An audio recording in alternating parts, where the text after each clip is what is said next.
Hey, we are live.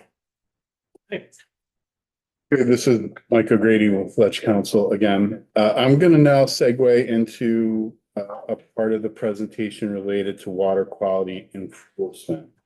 And when we talk about this, you need to realize that ANR and the Agency of Agriculture have their two separate enforcement mechanisms. Because ANR enforces stormwater and industrial discharge and municipal wastewater discharges and construction general permit. And the Agency of Ag regulates agricultural water quality, effectively non-point source discharges from farming. And they have their own authority. It's pretty similar, especially for the penalties. And that's something that you did in Act 64. And you'll see some of the key enforcement statutes right there on that slide. And in addition, you directed the two agencies to have a memorandum of understanding of how they work together, because you could imagine that a farm regulated by the Agency of Agriculture would have a direct discharge in some respect that would trigger ANR's authority and then potentially require a concentrated animal feeding operation permit underneath the Federal Clean Water Act, that NPDES permit. And there is that MOU, and they have been working together. And you'll hear people say that they don't work well together. And that might have had some credibility, a few years ago, but from what I've seen over the past few years, they have been working well together. Could they work better? Maybe. I'm not there on a day-to-day basis, but it's better than it used to be. And it's this way because EPA encouraged it to be this way. So when EPA issued its rule for CAFOs and how to permit a CAFO underneath the NPDES program, under that state delegated NPDES program, they said EPA encourages states to maximize use of voluntary and other non-NPDES programs to support efforts by medium and small operations to implement appropriate measures and correct problems that might otherwise cause them to be defined or designated as a CAFO. EPA encourages states to use the flexibility available under the rules so that their state non-NPDES programs complement the required regulatory program. The following examples can illustrate opportunities for the state flexibility. States are encouraged to work with state agricultural agencies, conservation districts, USDA, and other stakeholders to create proactive programs to fix the problems in small and medium operations in advance of compelling the facilities to apply for NPDES permits. That is what the State Agency of Agricultural program is. It is a proactive program to prevent farmers from being brought into the NPDES program. It is to avoid NPDES permitting. It is to avoid discharging. And in fact, the standards for the Ag Water Quality Program, it says farms shall not create any discharge of agricultural waste to surface waters of the state through a discrete conveyance, such as but not limited to a pipe, ditch, or conduit without a permit from the Secretary of ANR. And that's effectively what the federal CAFO rule says too. It says that except as provided in sub A, which is a really technical exemption, the farm cannot discharge manure, litter, or process wastewater into waters of the US from the production area. And if the facility is designed for a 25-year, 24-hour storm. So if it's more than a 25-year, 24-hour storm, that's allowed because the facility technically tried to engineer that away, but it exceeded that. So there's an argument that Vermont standard is more strict because it just doesn't allow a discharge, not even for the 25-year, 24-hour storm. But the kind of the reality is there are discharges. There are discharges on these farms. And there hasn't been a CAFO permit issued by A&R. And that, that led to implementation or use of one of the Clean Water Act's other enforcement mechanisms. So several federal laws have what's called citizen suit authority. And it allows the citizens of the United States to sue someone who is a polluter for violation of the Clean Water Act. Or it allows that citizen to sue the administrator of the program or the state delegated program to say that there is a failure to perform any act or duty under the Clean Water Act, which is not discretionary. So you don't really see the first aspect where citizens sue other citizens for pollution, because there's a criteria in the Clean Water Act before a person can bring that citizen suit. They have to notify the regulator and give the regulator time to respond. And if the regulator then engages in diligent prosecution, diligent enforcement of the alleged violation, then the citizen that wants to bring the suit can't bring it. So, I mean, every time one of them is filed, that the enforcer says, yeah, we'll enforce. And so you never get a citizen suit like that because the agency stepped in. Where you do see a citizen suit is when people sue the EPA and say, hey, you're not doing your job.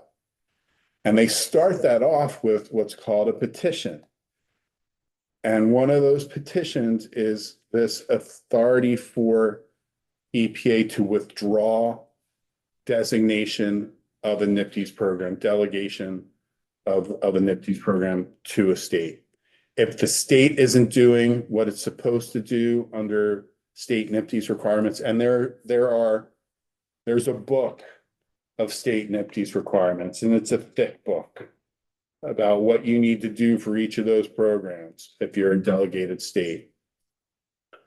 And so citizens can sue EPA and say, hey, you're not effectively overseeing that state delegated program. That state delegated program needs to take corrective action. You need to order it, EPA. And if you don't order it, if they don't do it, EPA, you need to withdraw the delegation of that state. You need to say to that state that they can't issue NPDES permits anymore. And so the state might be failing on one permit program, but if they withdraw a delegation, they withdraw it all. So that's like the shivers that you get, right? When you're like, oh yeah, whatever. Oh, it's just a few discharges over there. It's like, no, they're going to take it all.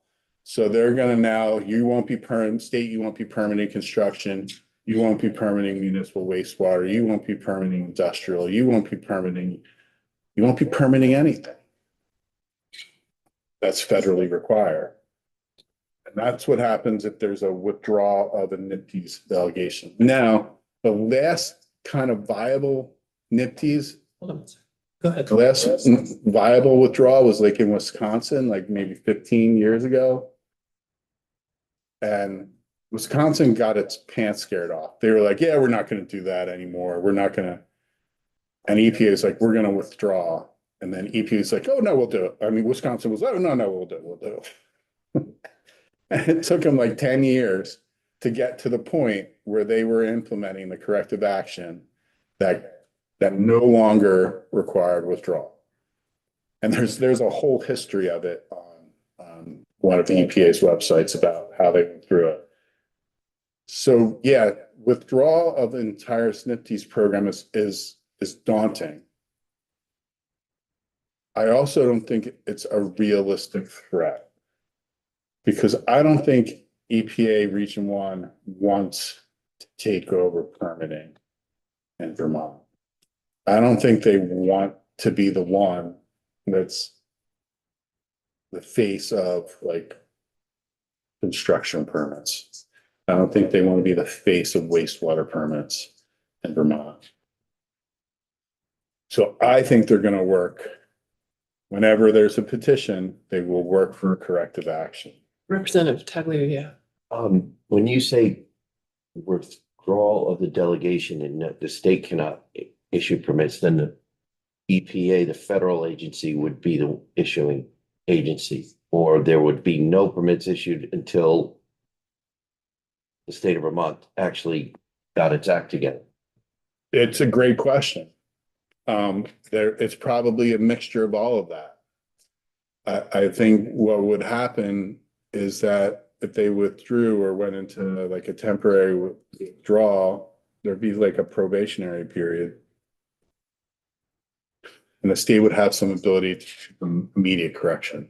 If they didn't do that, then EPA would probably assume permitting over certain programs, and it would be EPA. There are 47 delegated states. There are 3 that aren't delegated. And so the EPA does issue permits in those 3 states. You happen to know what states they are? One of them's Massachusetts, Really? New Hampshire, Oh, and it's somewhere out west, Wyoming. that's interesting. Sorry, I didn't mean to. Is that situation part of what's going on with some of the pollution issues in Lake Champlain? Wasn't there not an Yes. issue with the feds saying Vermont needs to do something, otherwise they were going to take over? Yes, next slide is in 2022, CLF, using the authority under the Clean Water Act to petition the administrator to do something that was not discretionary. They petitioned EPA to issue a corrective action to the state or withdraw NIPT's permitting delegation because the state has failed to exercise control over agricultural point source discharges, and it has failed to inspect and monitor agricultural point source discharges that result from the application of nutrients, manure, and other soil amendments to farmland. What you need to realize, this isn't the first petition to do this.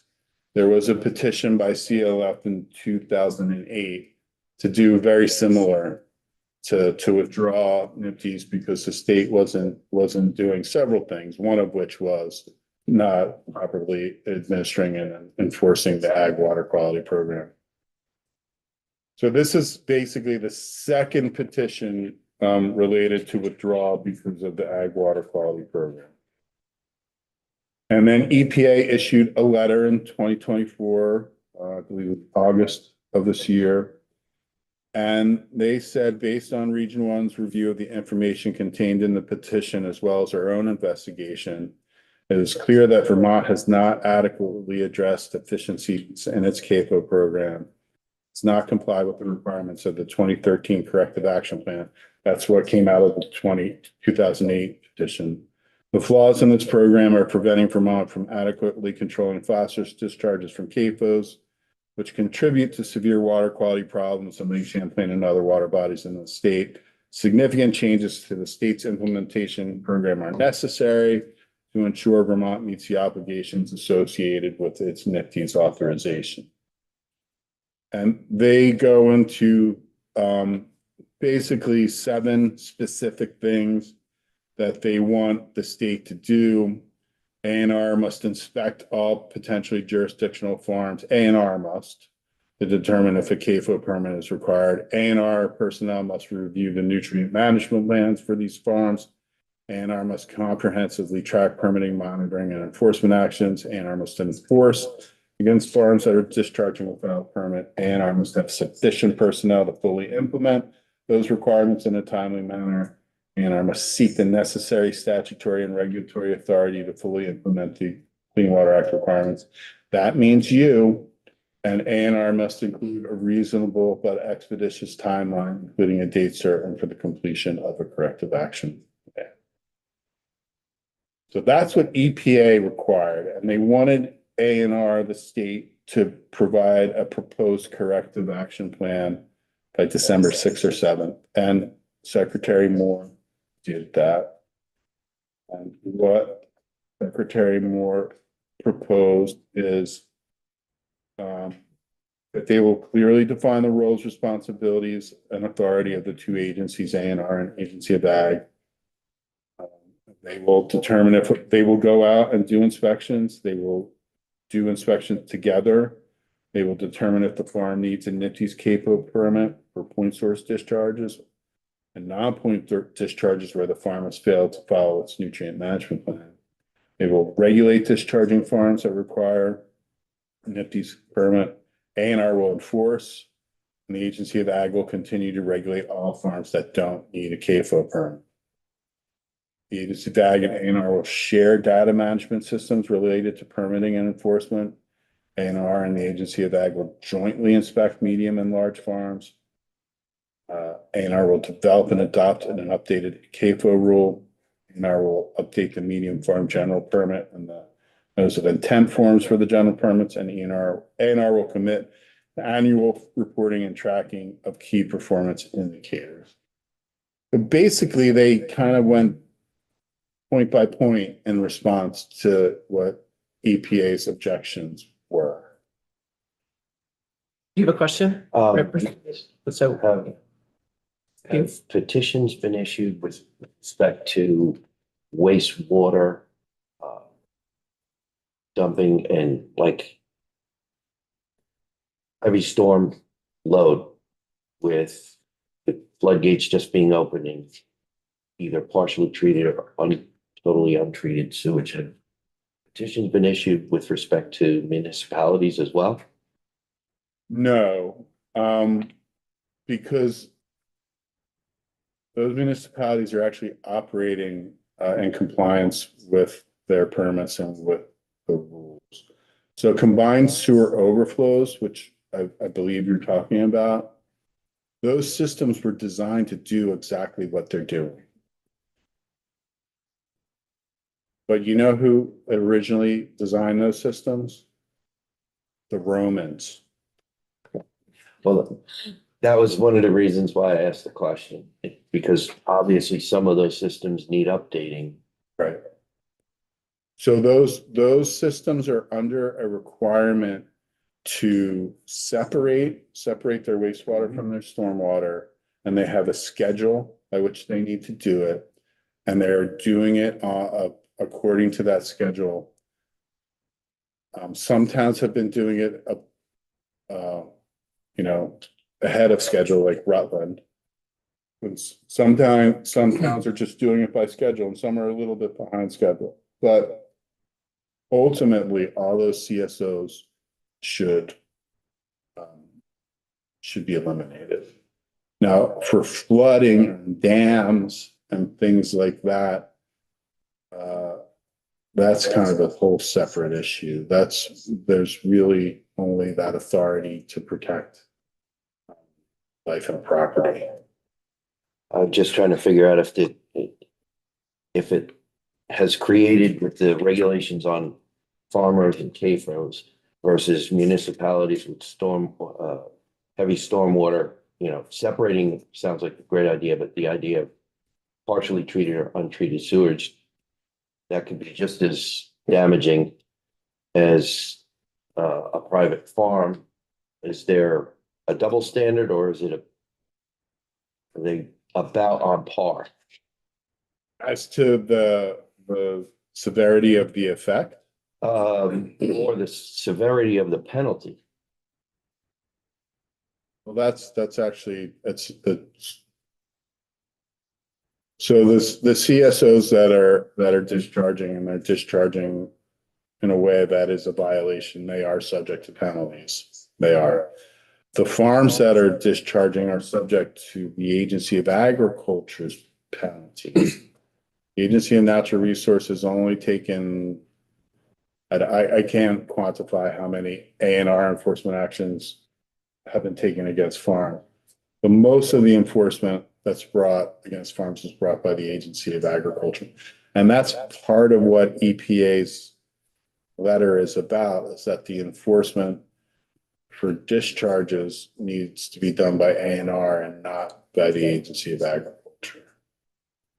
As to the amount of money, I'm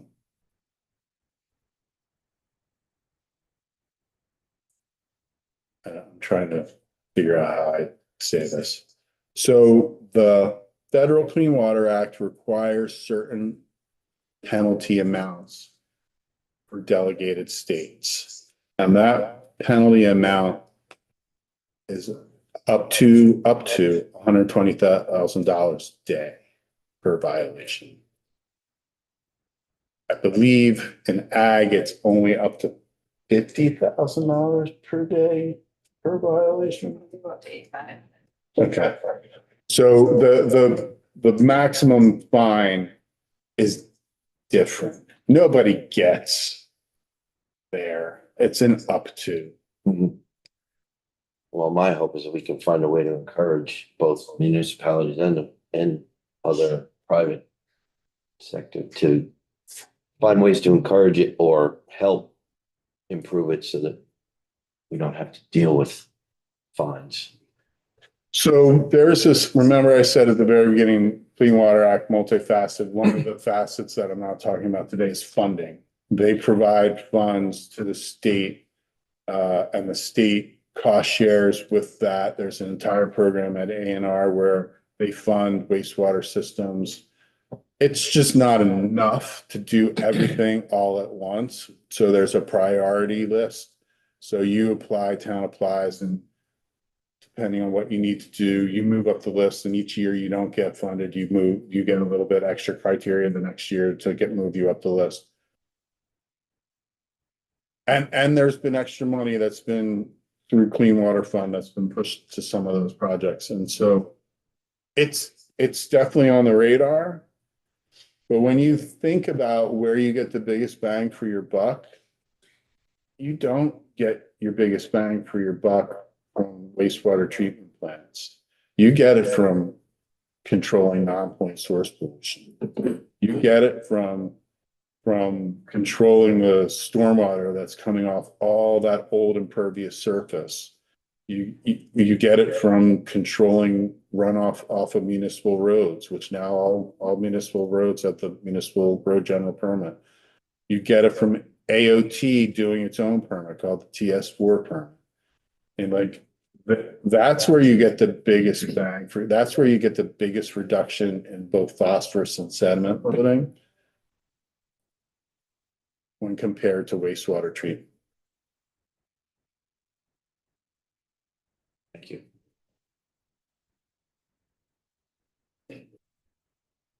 Just a quick, Representative Morris. just a quick note. I believe there's only one town in the state of Vermont that has completed their CSO. And it is hugely expensive. Yes. I think they've all made good progress, Yes. considerable progress. Yeah, I've at one point it was like 36 or 37 of them. And now it's under 20 now. Or even The fewer violations. No, the number of CSOs. that need to be addressed. Right. Outstanding. Yep. Representative North. Yeah. Would you classify the types of pollutants and contaminants that come from CSOs versus the other non-point? So we're gonna have scientists in Yeah. that maybe more in their wheelhouse. You're welcome to take a stab at that, but I'm just, we're just at the beginning of the. Yeah, we'll get into If all we're science. looking at is phosphorus, then yeah, the CSO is a big deal. But Yeah, I'm gonna let the scientists say that because you might not agree with what the scientists say and might not be happy with it, and then you can be not happy with them instead of not happy. With them.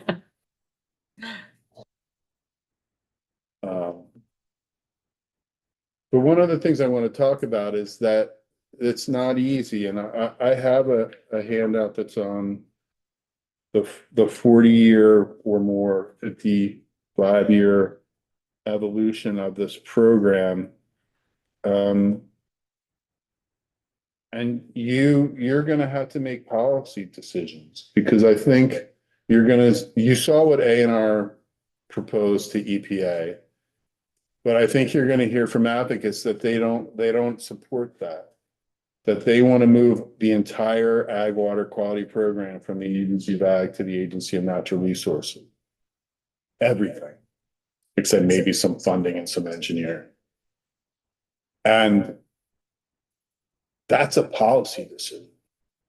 That is not something that EPA can force you to do. EPA can only force, in my opinion, what they have authority over, and they have authority over the permitting and enforcement and the administration. They can only say, hey, you need to do that A&R.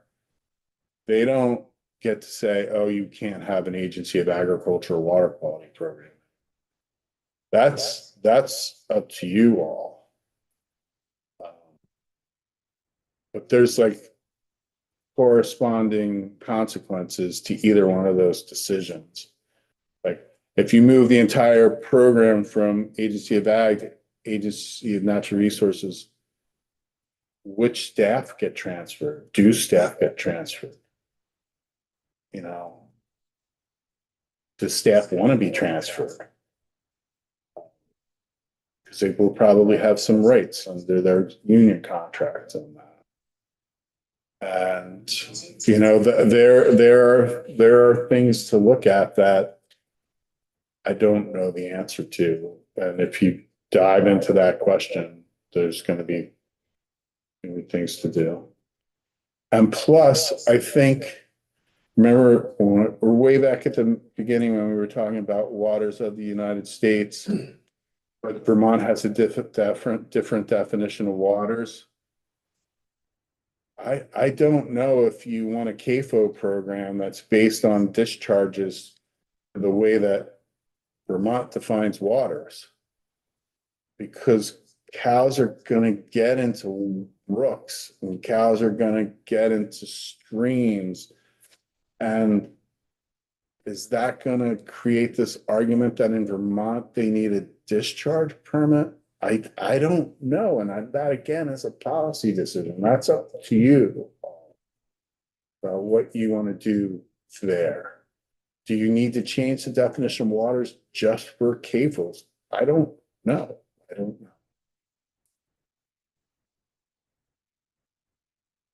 And again, it's not easy, it's not simple, but it is. You know, there are quantifiable reductions in phosphorus. That clean water assessment report, it shows that loading is decreasing. It doesn't mean that the water is going to magically be delicious and meet the water quality standards, because remember that legacy load is still there.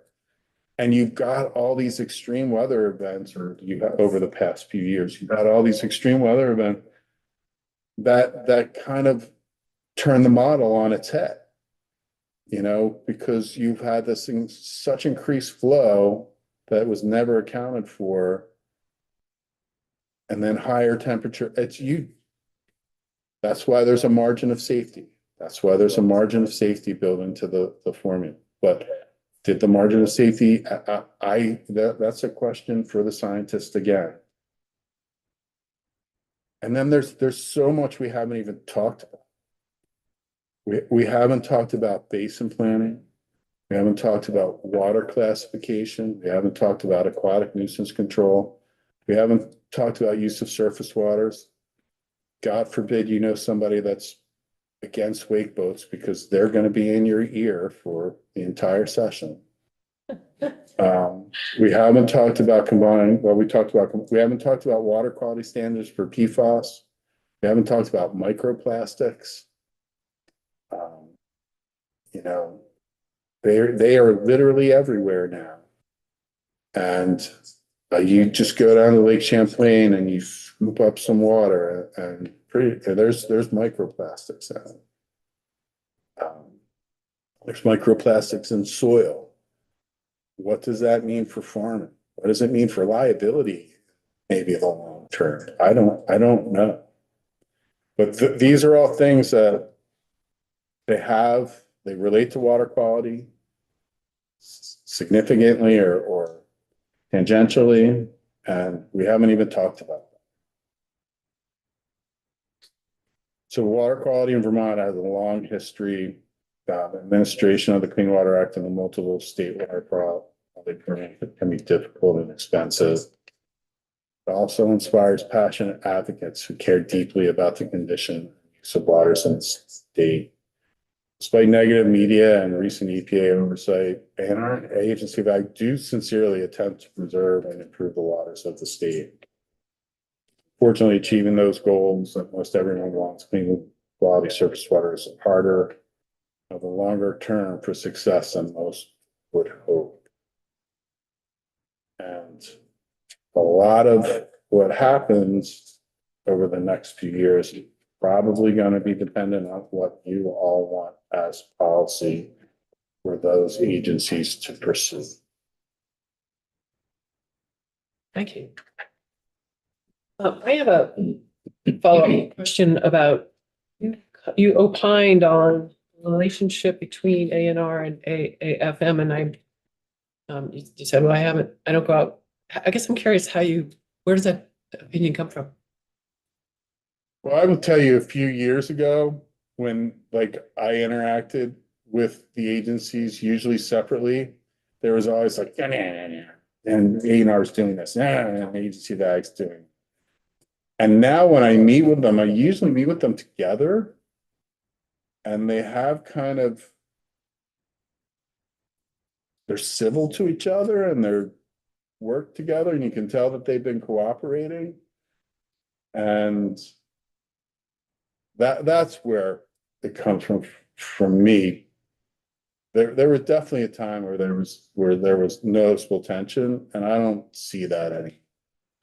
And I do see them literally sitting down together in rooms and talking to them, and like it's clear that they've been talking about this together. So that's where my perspective is from. Representative Pritchard? Yeah, so I'm back on TDMLs. How do you differentiate legacy and non-legacy load? And what percentage of the overall discharge is legacy? So the discharges and legacy.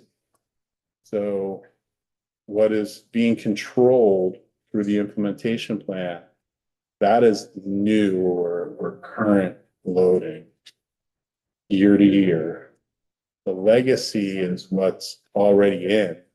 And so that's not accounted for in the controls.